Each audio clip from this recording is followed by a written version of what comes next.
નમસ્કાર મિત્રો, સ્વાગત કરું છું આપ સર્વ કોઈ મિત્રોનું ગવર્મેન્ટ જોબ ઇન્ફોના યુટ્યુબ પ્લેટફોર્મ પર। મિત્રો, આજે ફરીથી ગુજરાત ગૌણ સેવા પસંદગી મંડળ ગાંધીનગર દ્વારા એક ભરતી જાહેર કરવામાં આવી છે। હિસાબનીશ સબ ઓડિટર વર્ગ 3ની પોસ્ટ પર ભરતી જાહેર કરી દેવામાં આવી છે। તો આ ભરતી વિશેની આપણે તમામ માહિતી મેળવીએ, જેમ કે વય મર્યાદા કેટલી છે, પગાર ધોરણ શું રહેશે, શૈક્ષણિક લાયકાત શું હશે, સિલેક્શન પ્રોસેસ કેવી હશે, પરીક્ષાનો અભ્યાસક્રમ કેવો હશે, ફોર્મ ભરવાની તારીખ કઈ છે અને ફોર્મ ભરવા શરૂ ક્યારે થશે અને લાસ્ટ ડેટ કઈ છે જેવી વગેરે માહિતી આ એક જ વિડીયોમાં મેળવશું। તેની પહેલાં વિડીયો ગમે તો લાઇક અને શેર કરી દેજો। ચેનલમાં નવા હોય તો ચેનલને સબસ્ક્રાઈબ કરી દેજો। તો ચાલો મિત્રો, વિડીયોની શરૂઆત કરીએ।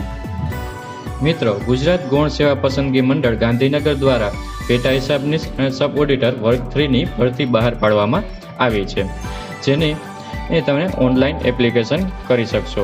ભરતી માટે ઓનલાઈન ઓજસ ગુજરાત ઓફિશિયલ વેબસાઇટની અંદર તમારે ઓનલાઈન અરજી કરવાની રહેશે। તેમાં આપણે અગત્યની તારીખ જોઈએ તો 15 ફેબ્રુઆરી 2024થી લઈને 1 માર્ચ 2024 દરમિયાન ઓનલાઈન અરજી કરવાની રહેશે। વાત કરી લઈએ જગ્યા વિશે, તો કુલ કેટલી જગ્યા છે, કેટેગરી વાઇઝ કેટલી જગ્યા છે, તો તેમાં કુલ જગ્યા 266 છે, જેમાં પેટા હિસાબનીશ સબ ઓડિટર વર્ગ 3 માટે 116 જગ્યા છે અને હિસાબનીશ ઓડિટર પેટા તિજોરી અધિકારી માટે 150 જગ્યા છે, જેમાં બિન અનામત એટલે જનરલ માટે 112 જગ્યા છે, આર્થિક રીતે નબળા EWS માટે 26 જગ્યા છે, OBC માટે 71 જગ્યા છે, SC માટે 18 જગ્યા કે ST માટે 39 જગ્યા છે, જેમાં માજી સૈનિક માટે 27 અને દિવ્યાંગ માટે 11 જગ્યા। ચર્ચા કરી લઈએ પગાર ધોરણ વિશે। કયા પગાર ધોરણ મુજબ પગાર મળવાપાત્ર રહેશે, જેમાં મિત્રો પેટા હિસાબનીશ સબ ઓડિટર માટે પહેલા 5 વર્ષ 26,000 પગાર રહેશે। 5 વર્ષ બાદ 25,500 થી લઈને 81,100 સુધી લેવલ 4 મુજબ પગાર મળવાપાત્ર રહેશે। બીજી ભરતી હિસાબનીશ ઓડિટર પેટા તિજોરી અધિકારી વર્ગ 3 માટે પહેલા 5 વર્ષ 49,600 પગાર રહેશે। 5 વર્ષ બાદ 39,900 થી લઈને 1,26,600 લેવલ પગાર 7 નંબર મુજબ પગાર ધોરણ રહેશે। વાત કરી લઈએ શૈક્ષણિક લાયકાત વિશે, તો અરજી કરવા માટે ઉમેદવારે કોઈ પણ સરકાર માન્ય યુનિવર્સિટીમાંથી BBA કરેલ હોવું જોઈએ, અથવા તો BCA કરેલ હોવું જોઈએ, અથવા તો BCom કરેલ હોવું જોઈએ, અથવા તો મેથેમેટિક્સ અથવા સ્ટેટિસ્ટિક વિષય સાથે બેચલર ઓફ સાયન્સ કરેલ હોવું જોઈએ, અથવા તો સ્ટેટિસ્ટિક, ઇકોનોમિક્સ અથવા તો મેથેમેટિક્સ વિષય સાથે BA કરેલ હોવું જોઈએ। જો આમાંથી કોઈ એક ડિગ્રી પ્રાપ્ત કરેલ હશે તો તે ઉમેદવાર આ ભરતીમાં અરજી કરી શકશે। સાથે સાથે મિત્રો, ઉમેદવાર પાસે બેઝિક કોમ્પ્યુટરનું નોલેજ હોવું જોઈએ અને ઉમેદવાર ગુજરાતી અથવા હિન્દી ભાષાનું પૂરતું જ્ઞાન ધરાવતો હોવો જોઈએ। વાત કરી લઈએ એજ લિમિટ એટલે કે વય મર્યાદા વિશે। વય મર્યાદા અરજી સ્વીકારવાની છેલ્લી તારીખના રોજ ઉમેદવારની ઉંમર 20 વર્ષથી ઓછી નહીં અને 35 વર્ષથી વધુ નહીં હોવી જોઈએ।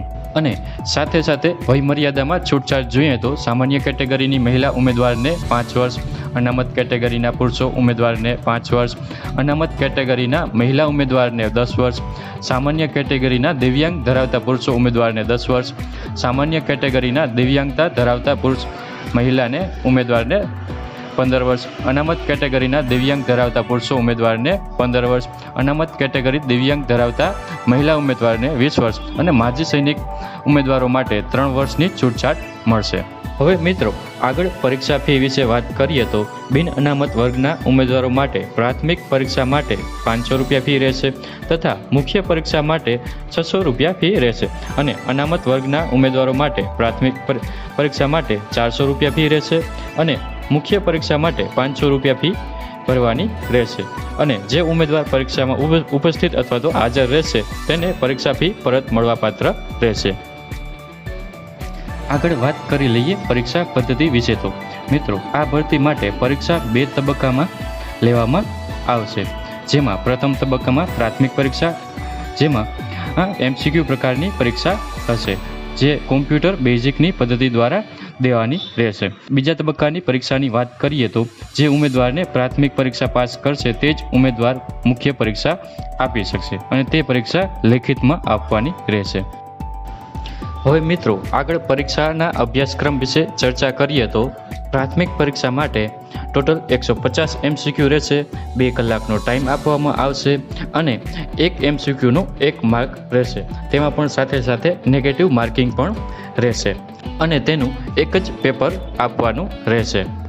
આગળ મુખ્ય પરીક્ષાની વાત કરીએ તો તેમાં તમારા 2 પેપર રહેશે, જેમાં એક ગુજરાતી અને ઇંગ્લિશ ગ્રામરનું પેપર રહેશે જે 100 માર્કનો છે અને 3 કલાકનો ટાઈમ આપવામાં આવશે. બીજું તમારે પેપર એકાઉન્ટિંગ અને ઓડિટિંગનું આપવાનું રહેશે, જે પણ 100 માર્કનું પેપર રહેશે અને 3 કલાકનો ટાઈમ આપવામાં આવશે. પ્રાથમિક પરીક્ષા માટેનો અભ્યાસક્રમ જોઈએ તો જનરલ સ્ટડીઝ એટલે જનરલ નોલેજ 20 માર્કનું રહેશે, જનરલ મેન્ટલ એબિલિટી 10 માર્કનું રહેશે, ગુજરાતી વ્યાકરણ 10 માર્કનું રહેશે, અંગ્રેજી ગ્રામર 10 માર્કનું રહેશે, સ્ટેટિસ્ટિક અને મેથેમેટિક્સ 10 માર્કનું રહેશે, ઇકોનોમિક્સ એન્ડ ફાઇનાન્શિયલ એડમિનિસ્ટ્રેશન 10 માર્કનું રહેશે, મેનેજમેન્ટ એન્ડ ઇન્ટરનેશનલ બિઝનેસ 10 માર્કનું રહેશે. આગળ પબ્લિક એડમિનિસ્ટ્રેશન 10 માર્કનું રહેશે, ફાઇનાન્શિયલ એકાઉન્ટિંગ 10 માર્કનું રહેશે, income tax act and goods and service tax એટલે કે GST પણ 10 માર્કનું રહેશે, કોસ્ટ એન્ડ મેનેજમેન્ટ એકાઉન્ટિંગ 10 માર્કનું રહેશે, accounting and financial computer application 10 માર્કનું રહેશે, ઓડિટિંગ 10 માર્કનું રહેશે, કંપની ઓડિટ 10 માર્કની રહેશે. આમ ટોટલ પહેલું પેપર 150 માર્કનું રહેશે. હવે મિત્રો આગળ મુખ્ય પરીક્ષાનો અભ્યાસક્રમ વિશે વાત કરીએ તો તેમાં તમારે મિત્રો નિબંધ 15 માર્કનો રહેશે, સંક્ષેપીકરણ 5 માર્કનું રહેશે, પત્ર લેખન 5 માર્કનું રહેશે, ચર્ચાપત્ર 10 માર્કનું રહેશે, અહેવાલ લેખન 10 માર્કનું રહેશે, ભાષાંતર 5 માર્કનું રહેશે. આમ પાર્ટ A 50 માર્કનું રહેશે અને પાર્ટ Bમાં ઇંગ્લિશ ગ્રામરનું આવશે. ઇંગ્લિશ ગ્રામરમાં એસે 15 માર્કનું રહેશે, લેટર રાઇટિંગ 5 માર્કનું રહેશે, રિપોર્ટર રાઇટિંગ 10 માર્કનું રહેશે, રાઇટ ઓન વિઝ્યુઅલ ઇન્ફોર્મેશન 10 માર્કનું રહેશે, પ્રિસિઝ રાઇટિંગ 5 માર્કનું રહેશે અને લાસ્ટમાં ટ્રાન્સલેશન ગુજરાતી ટુ અંગ્રેજી 5 માર્કનું રહેશે. આમ પાર્ટ B પણ 50 માર્કનું રહેશે. આમ પેપર 1 100 માર્કનું રહેશે.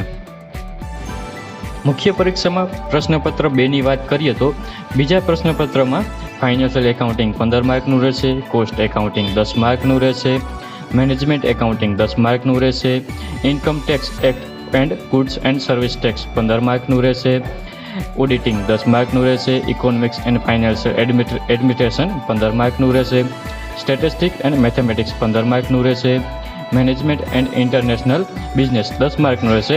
આમ બીજું પેપર પણ તમારે 100 માર્કનું રહેશે. તો આવી રીતે મિત્રો ગુજરાત ગૌણ સેવા પસંદગી મંડળ ગાંધીનગર દ્વારા પેટા હિસાબનીશ અને સબ ઓડિટર વર્ગ 3ની ભરતી બહાર પાડવામાં આવી છે. મિત્રો ભરતીની PDF મેળવવી હોય તો આપણા ટેલિગ્રામ ચેનલ અથવા તો વોટ્સઅપ ગ્રુપમાં જોડાઈ શકો છો, જેની લિંક નીચે આપેલી છે. તો આશા રાખું છું કે વિડીયો પસંદ આવ્યો હશે. જો વિડીયો પસંદ આવ્યો હોય તો લાઇક, શેર અને સબસ્ક્રાઇબ કરવાનું નહીં ભૂલતા. ધન્યવાદ. જય ભારત, જય હિન્દ.